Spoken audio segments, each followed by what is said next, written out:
اصل کارنامہ: عمیر بن عبداللہ کے 4 بیٹے تھے اور چاروں ہی نہایت اعلیٰ اخلاق کے نوجوان تھے۔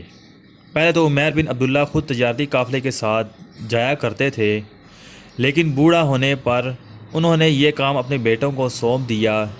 ان کا قبیلہ بہت خوشحال تھا اور اس قبیلے کے سردار تھے۔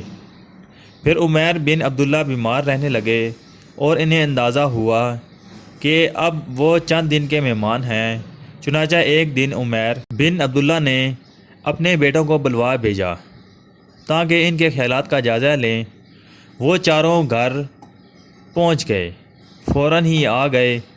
عمیر بن عبداللہ بولے، بچوں، میری آخری وقت قریب ہے۔ جو کچھ میرے پاس ہے وہ سب کچھ تمہارا ہے، لیکن میرے پاس کچھ قیمتی ہیرے اور جواہرات ہیں۔ میں یہ اس بیٹے کو دوں گا جو مجھے بہادری کا سب سے بڑا کارنامہ سنائے گا۔ چنانچہ تم یاد کر کے باری باری مجھے اپنی اپنی بہادری کا سب سے بڑا کارنامہ سناؤ۔ عمیر کا یہ سب سے بڑا بیٹا بولا، ابا جان، ایک مرتبہ میں افریقہ میں ہاتھی کے دانت خریدنے گیا تھا۔ جنگل میں ایک جگہ میں ملازموں سے علیحدہ ہو کر چلنے لگا تو مجھے اپنے پیچھے جھاڑیوں میں سرسراہٹ کی آواز سنائی دی۔ خطرے کے پیش نظر میں نے تلوار نکالی اور چوکنا ہو گیا۔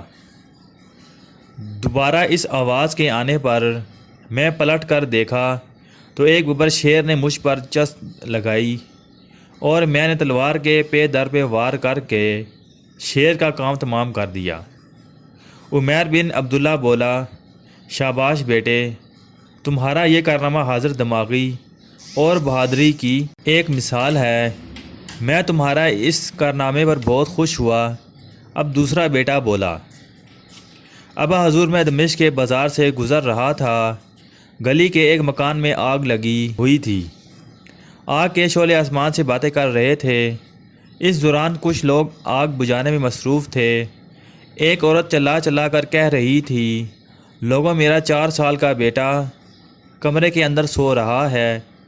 خدا کے لیے میرے بچے کی جان بچاؤ، وہ جل جائے گا۔ مجھ سے اس عورت کی آہ بکا سن کر نہ رہا گیا اور لوگوں کے منع کرنے کے باوجود میں اونٹ کی اون کا کمبل اوڑھ کر گھر کے اندر اس عورت کے بچے کو زندہ نکال لایا۔ اس نے مجھے بہت دعائیں دیں، جبکہ میں بری طرح جلس گیا تھا۔ ہفتوں کے علاج کے بعد میں صحت یاب ہو گیا۔ عمیر بن عبداللہ کہنے لگے، تمہارا یہ کارنامہ بہادری اور بے لوثی کا شاندار نمونہ ہے۔ اس کی جتنی بھی تعریف کی جائے کم ہے۔ اب تیسرا بیٹا کہنے لگا، ابا جان، میں ایک مرتبہ دریا کے کنارے کشتی میں سامان چڑھا رہا تھا تو سامنے سے آنے والی ایک کشتی ساحل کے قریب ہی آ کر ڈوب گئی۔ لوگ کشتیوں میں بیٹھ کر مسافروں کو بچانے کے لیے دوڑ پڑے۔ میں بھی ایک ماہر تیراک ہوں۔ میں نے 7 آدمیوں، عورتوں اور بچوں کو خود اپنی جان کی پرواہ کیے بغیر ڈوبنے سے بچا لیا اور کنارے پر لے آیا۔ عمیر بن عبداللہ بولے، شاباش بیٹا، تمہارا یہ کارنامہ بہادری اور انسانی خدمت کی ایک شاندار مثال ہے۔ واقعی تم داد و تحسین کے مستحق ہو۔ اب چوتھا بیٹا سر جھکائے بیٹھا رہا۔ پوچھنے پر چوتھا بیٹا بولنے لگا، ہاں ابا جان، ایک ایسا واقعہ تو ضرور ہے، لیکن وہ بہادری کا واقعہ بھی نہیں ہے۔ پھر مجھے یہ خدشہ بھی ہے کہ میں انہیں اگر سنایا تو آپ ناراض ہوں گے اور ممکن ہے کہ میرے بڑے بھائی میری پٹائی بھی کر دیں۔ عمیر بن عبداللہ نے اپنے بیٹے کو حوصلہ دیا۔ چوتھا بیٹا قصہ سناتے ہوئے کہنے لگا، ابا حضور، عراق جاتے ہوئے ایک مرتبہ ہمارے قافلے نے پہاڑی کے دامن میں رات کو پڑاؤ کیا۔ شام کے وقت اچانک پانی ختم ہو جانے پر قافلے کے سردار نے مجھ پر پانی بھر لانے کا حکم دیا۔ میں مشک اٹھا کر گیا اور قریبی پہاڑی نالے میں سے پانی بھرنے ہی لگا تھا کہ مجھے کچھ فاصلے پر کسی انسان کے کراہنے کی آواز آئی۔ میں لپک کر اس جانب گیا تو دیکھا کہ ایک شخص زخموں سے چور پتھروں میں پڑا ہے۔ میں نے اس کے چہرے پر پانی ڈالا تو وہ کچھ ہوش میں آ گیا۔ وہ کچھ دیر میری طرف دیکھتا رہا، ایسا لگتا تھا جیسے پہچاننے کی کوشش کر رہا ہو۔ پھر اس نے مجھے بتایا کہ پہاڑی ڈاکو اس کی تمام پونجی چھین کر اپنی جانب سے اسے مار کر یہاں پھینک گئے ہیں۔ اگر میں کچھ دیر سے اس تک پہنچ جاتا تو شاید وہ مر چکا ہوتا۔ پانی تو میں بعد میں لایا، لیکن پہلے میں اس زخمی شخص کو اٹھا کر اپنے خیمے میں لے آیا۔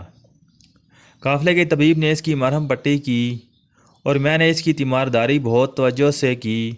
صبح کے وقت روشنی میں اس کو میں نے پہچان لیا۔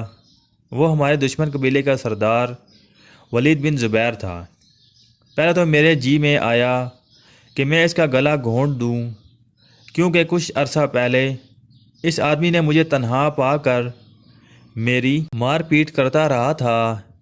ممکن تھا کہ وہ جان سے مار ڈالتا، لیکن میری قسمت اچھی تھی کہ میں اس کی قید میں سے بھاگنے میں کامیاب ہو گیا۔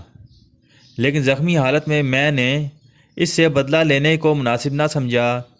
میں نے دل جمعی سے اس کا علاج کروایا، دیکھ بھال کی، اپنے ساتھ سفر میں رکھا، اپنی سواری اس کے سپرد کی، اور اگلی منزل پر جب قافلہ شہر میں پہنچا تو میں نے اسے اپنے ملازموں کی نگرانی میں شہر میں اس کے ایک دوست کے گھر پہنچوا دیا۔ رخصت ہوتے وقت میں نے اس سے طعن و تشنیع کی اور نہ ہی اپنا احسان جتلایا، بلکہ اسے اپنی پہچان ضرور کروا دی۔ لیکن اس وقت اس شخص کے پاس ندامت اور آنسوں کے سوا کچھ نہ تھا۔ شاید اس وجہ سے ان کا قبیلہ ایک عرصے سے ہم پر حملہ آور نہیں ہوا اور نہ ہی ہمارے مال مویشی چرائے گئے۔ عمیر بن عبداللہ اتنی نکات کے باوجود تیزی سے بستر سے اٹھ کھڑے ہوئے اور آگے بڑھ کر بے اختیار اپنے بیٹے کا منہ چوم لیا اور بولے، یہی ہے اصل کارنامہ۔ اللہ کا حکم ہے کہ تمہارے پاس اختیار ہے کہ تم دشمن سے اس حد تک بدلہ لو جتنا کہ اس نے تم پر ظلم کیا ہے۔ اگر اختیار پا لینے کے باوجود تم اس کو معاف کر سکو تو اللہ اور اس کے رسول اللہ صلی اللہ علیہ وسلم کے نزدیک اس کا بہت ہی زیادہ نیک اجر ہے۔